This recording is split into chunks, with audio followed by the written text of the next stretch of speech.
नमस्कार। गायत्री स्नातकोत्तर कॉलेज सांचौर की ऑनलाइन क्लास में आपका स्वागत है। प्रिय विद्यार्थियों, आज हम नासिरुद्दीन हुमायूं की जो भूलें हुई थी उनके बारे में पढ़ेंगे। इतिहास उनकी कौन कौन सी भूल मानता है। तो देखिए, हुमायूं की पहली भूल तो ये थी इतिहासकार त्रिपाठी के अनुसार कि हुमायूं द्वारा अपने भाइयों के लिए साम्राज्य का विभाजन है वो किया था।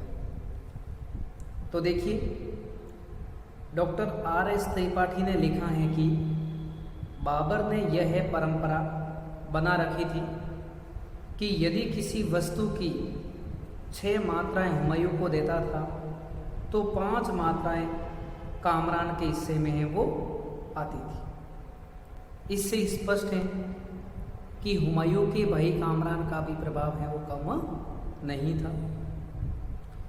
इस प्रकार बाबर ने कामरान का भाग एक निश्चित कर दिया था ताकि फॉर फ्यूचर में भाइयों के बीच में विरोधाभास न हो। बाबर ने हुमायूं को अपने भाइयों से साम्राज्य विभाजन का भी निर्देश दिया था।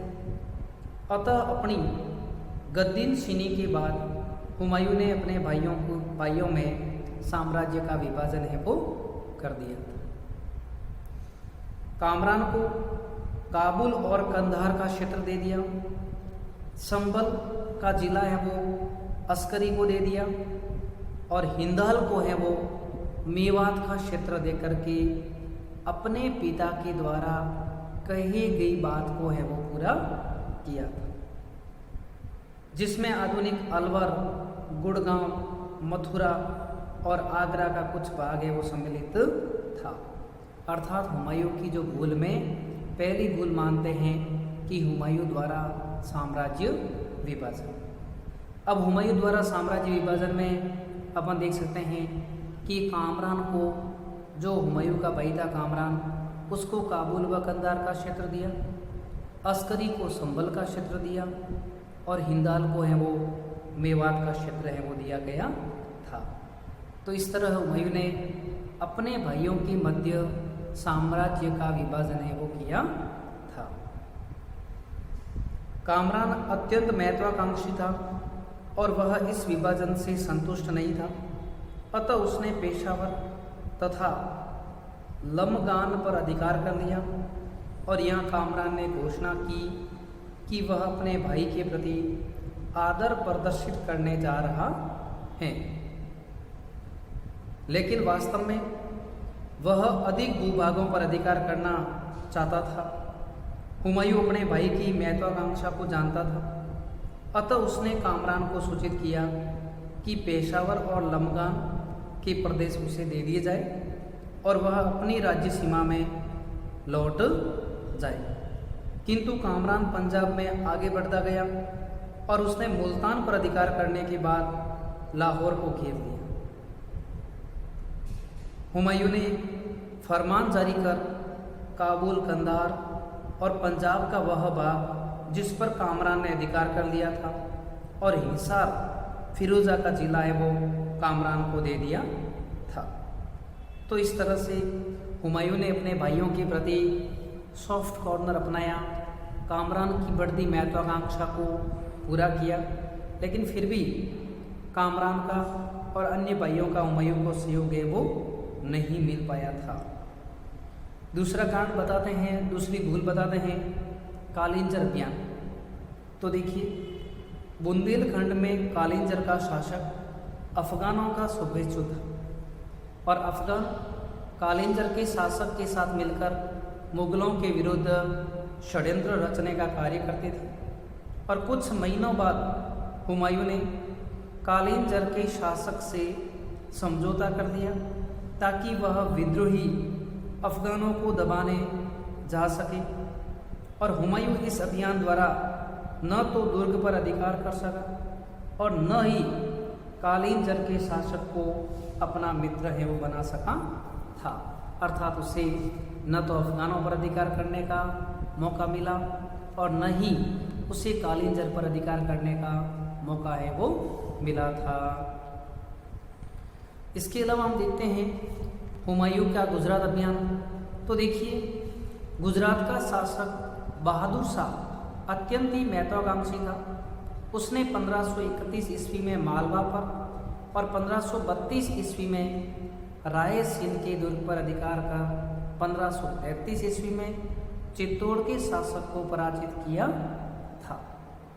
और इन्हीं दिनों उसने रणथंबोर व अजमेर पर भी अधिकार कर लिया था। वह जानता था कि भविष्य में हुमायूं से युद्ध अनिवार्य है, अतः उसने अपनी सैनिक शक्ति में अत्यधिक वृद्धि है वो कर ली थी। 1534 ईस्वी में बिहार के गवर्नर मोहम्मद जमान मिर्जा ने हुमायूं के विरुद्ध विद्रोह कर दिया, किंतु उसे बंदी बना लिया था। फिर भी वह भागकर बहादुर शाह के पास चला गया। वहीं बहादुर शाह ने जब 1534 में चित्तौड़ पर आक्रमण किया था और उस समय चित्तौड़ की महारानी राणा सांगा की पत्नी कर्मावती ने हुमायूं के पास सहायता के लिए राखी भेजी थी। और जब तक हुमायूं सहायता के लिए पहुंचा, उससे पहले ही बहादुर शाह लौटकर वहां से भाग रहा था। हालांकि भागते हुए बहादुर शाह की नाव पलटने से मृत्यु हो गई और हुमायूं को लूट की विशाल सामग्रियां प्राप्त हो गई। इसके बाद हुमायूं मांडू पहुंचा, अधिकार किया और इस तरह उसने गुजरात के विरुद्ध अभियान कर उसने बहादुर शाह का सहयोग भी प्राप्त नहीं कर पाया, न ही उसे अधीन कर पाया और समय पर नहीं पहुंच पाया। इससे राजपूतों में भी हुमायूं के प्रति विश्वास है वो कम हो गया। तो हुमायूं के प्रति एक तो राजपूतों का विश्वास भी कम था, तो ऐसी स्थिति में उनके सामने ये समस्याएं हैं वो आ रही थी। फिर देखिए,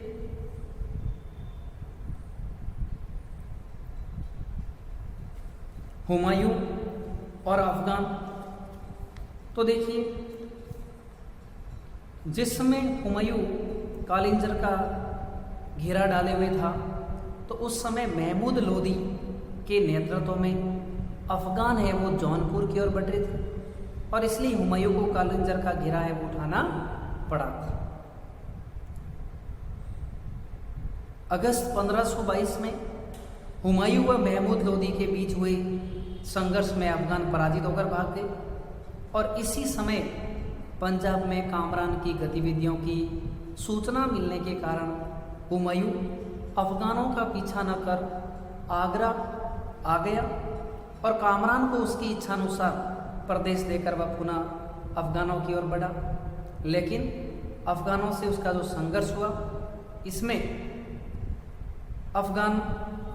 हुमायूं अफगानों से पराजित होकर आगरा में लौटा और वह वापस विलासिता में है वो डूब गया। इससे अफगानों को अपनी शक्ति बढ़ाने का मौका है वो मिल गया। इसके बाद है चुनार का घेरा। अब चुनार का जो दुर्ग है, उस चुनार के दुर्ग पर एक महत्वाकांक्षी अफगान जिसका नाम था शेर खां, यही शेर खां आगे जाकर के शेर शाह सूरी के नाम से प्रसिद्ध होता है। तो इस चुनार के दुर्ग पर शेर खां का अधिकार था और हुमायूं इस सुदृढ़ दुर्ग पर अधिकार करना चाहता था। लेकिन ऐसे महत्वपूर्ण अभियान पर उसने स्वयं न जाकर हिंदू बेग को भेजा और हिंदू बेग ने शेर खां से बात की, किंतु शेर खां ने दुर्ग समर्पित करने से इनकार कर दिया। अतः हुमायूं चुनार पहुंचकर सितंबर से दिसंबर 1532 ईस्वी तक दुर्ग का घेरा डाले पड़ा रहा और इसी समय सूचना मिली कि बहादुर शाह ने चित्तौड़ पर आक्रमण कर दिया है। अतः उसने शेर खां के साथ संधि कर दी और वह पुनः दिल्ली की ओर है वो लौट गया। और जिस समय हुमायूं गुजरात अभियान में व्यस्त था, उस समय शेर खां ने दक्षिणी बिहार पर अधिकार कर 1534 और 1536 में बंगाल के शासक महमूद को पराजित किया और महमूद भागकर गौड़ शासकों के पास है वो छुप गया। इस तरह हुमायूं तो रंगरेलियों में और अपने राजपाट में ध्यान देने लगा, वहीं शेर खां अपनी शक्ति और साधनों की वृद्धि में है वो लगा रहा, जिसको समय रहते हुमायूं ने दमन नहीं किया। अब अफगानों की बढ़ती शक्ति, शेर खां का बढ़ता प्रभाव देखकर हुमायूं ने चुनार का दूसरा घेरा 1537-38 में डाला। और जब हुमायूं ने शेर खां के बंगाल अभियान की सूचना का पता चला तो उसने हिंदाल के साथ शेर खां के विरुद्ध रवाना हुए। हुमायूं के इस अभियान से चिंतित होकर शेर खां ने अपने पुत्र खवास खां को घोड़ों के घेरे के लिए नियुक्त कर दिया और दूसरे पुत्र कुतुब खां को चुनार दुर्ग की रक्षा का भार सौंपकर स्वयं मरकुंडा की ओर वो चला गया। और इधर हुमायूं ने चुनार पहुंचकर दुर्ग को है वो घेर लिया। उस समय शेर खां की सेना बंगाल के गौड़ शासकों के घेरे हुए थी और जहां बंगाल के शासक का राजकोष है वो था। हुमायूं ने चुनार की बजाय गौड़ शासकों पर आक्रमण करना चाहिए था, लेकिन अदूरदर्शी परिणामों के कारण चुनार को जीतने में उसने 6 माह बर्बाद कर दिए। इसी बीच शेर खां ने घोड़ों पर अधिकार कर कोष को सुरक्षित स्थान पर है वो भेज दिया।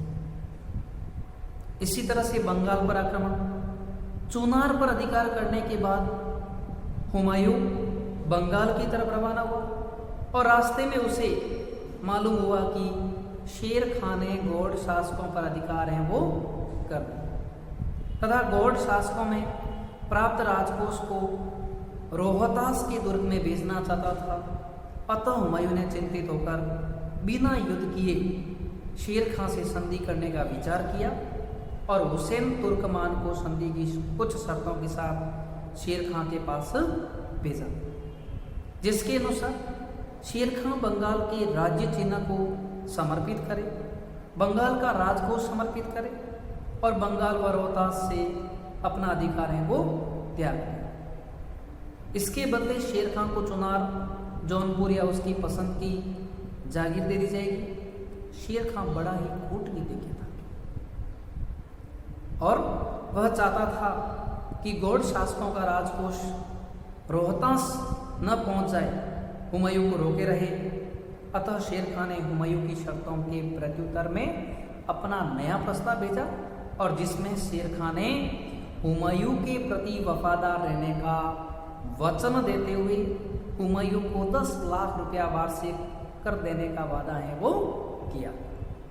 और हुमायूं ने शेर खां के प्रस्ताव को स्वीकार कर लिया और किंतु इसी समय बंगाल के पराजित शासक ने हुमायूं को शेर खां के विरुद्ध सहायता की प्रार्थना है वो की। तो इस तरह से बंगाल पर भी न तो उनका है वो अधिकार हुआ था, न ही उनका प्रभाव है वो बढ़ सका था। तो हुमायूं की एक के बाद एक भूलें हैं वो बढ़ती जा रही थी। इस तरह इसके बाद चौसा का युद्ध, तो देखिए हुमायूं ने लौटते समय अपनी सेना को 2 भागों में बांटा था और एक का नेतृत्व अस्करी को सौंपा और दूसरी का नेतृत्व स्वयं ने किया था, क्योंकि बंगाल के आक्रमण के बाद उस समय में हुमायूं पुनः राजधानी की ओर लौट गया था। लेकिन शेर खां की बढ़ती शक्ति से चिंतित होकर उसने चौसा के मैदान में पुनः शेर खां को पराजित करने का प्रयास है वो किया था। मुंगेर में दोनों ही सेनाएं मिल गई और यहाँ यह तय किया गया कि राजधानी जाने हेतु कौन से मार्ग को पकड़ा जाए। और हुमायूं ने अपने अधिकारियों की सलाह के विपरीत आगरा वाली ग्रांड ट्रंक रोड को है वो पकड़ लिया और यह मार्ग दक्षिणी बिहार से होकर निकलता था जो शेर खां के अधिकार में था। जब हुमायूं कर्मनाशा नदी से कुछ दूर चौसा पहुंचा, तब उसे मालूम हुआ कि शेर खां भी निकट आ चुका है। इस समय अफगान सेना थकी हुई थी, लेकिन हुमायूं ने अपने अनुभवी सरदारों के परामर्श की अवहेलना करते हुए शेर खां पर आक्रमण नहीं किया और दोनों सेनाएं 3 महीने तक आमने सामने पड़ी रही। इससे अफगानों को तैयार होने का पूरा मौका मिल गया, उन्हें साधन संसाधन जुटाने का भी मौका मिल गया और शेर खां ने आगरे वाली सड़क की नाकेबंदी कर दी। अतः हुमायूं के समक्ष युद्ध के अतिरिक्त और कोई चारा नहीं था, लेकिन उसके बहुत से सैनिक बीमारी और शत्रु के भय से उसे छोड़कर वो चले गए थे। अतः हुमायूं ने शेर खां के पास संधि का प्रस्ताव भिजवाया और शेर खां हुमायूं की कमजोरी समझ गया और वह वर्षा होने का इंतजार करना चाहता था। अतः उसने हुमायूं के प्रस्ताव को तुरंत स्वीकार कर लिया, जो उसका केवल दिखावा मात्र था। और इसके कुछ समय बाद ही जब वर्षा आरंभ हो गई और वर्षा में जो मुगल शिविर था वो निचले इलाके में था और अत्यधिक बारिश के कारण वहाँ पानी भर गया और मुगल सेना अस्त व्यस्त हो गई। इस अस्त व्यस्तता का फायदा उठाते हुए 25 जून 1539 को शेर खां ने झारखंड के चेहरू सरदार पर आक्रमण करने के बहाने एक सेना खवास खां के नेतृत्व में रवाना कर दी थी और इस पर शेख खलील ने हुमायूं को सतर्क रहने की सलाह दी, किंतु हुमायूं ने इस सलाह की ओर भी ध्यान नहीं दिया और रात्रि के समय शेर खां भी मुगल सेना की दूसरी ओर रवाना हुआ। तब खवास खां आकर उससे मिल गया। परिणामतः 26 जून 1539 को प्रातः शेर खां ने अपनी सेना विभाजित करके बिखरी हुई व अस्त व्यस्त मुगल सेना पर आक्रमण कर दिया। मुगल सेना में खलबली मच गई। बड़ी मुश्किल से उसने 300 सैनिक एकत्रित कर शेर खां का बहादुरी से सामना किया, लेकिन इसी दौरान कुछ स्वामी भक्त सेवकों ने हुमायूं के घोड़े की लगाम पकड़कर रण क्षेत्र से बाहर किया और गंगा नदी पार करने में निजाम भिस्ती ने हुमायूं की मदद की थी, जो भारत में एक दिन के लिए हुमायूं के द्वारा शासक बनाया गया था और जिसने चमड़े के सिक्के हैं वो चलाए थे, निजाम भिस्ती, क्योंकि इसने विपरीत परिस्थिति में हुमायूं की है वो सहायता की थी। शेर खां ने हुमायूं का पूरा शिविर लूट लिया और अधिकार कर लिया। अब चौसा का युद्ध एक निर्णायक युद्ध था और इसमें लगभग 8000 मुगल सैनिक, अमीर और शिविर की स्त्रियां मारी गई या डूबकर मर गई और इस विजय के बाद शेर खां अफगान ने शेर शाह सूरी की उपाधि है वो धारण की थी। हुमायूं की एक बड़ी भूल थी और इसके कारण शेर शाह भारत की विशाल भूभाग का स्वामी है वो बन गया। अब शेर खां शेर शाह सूरी के नाम से प्रसिद्ध हो गया था। तो ये हुमायूं की एक बड़ी भूल के अंदर है वो माना जाता है। धन्यवाद।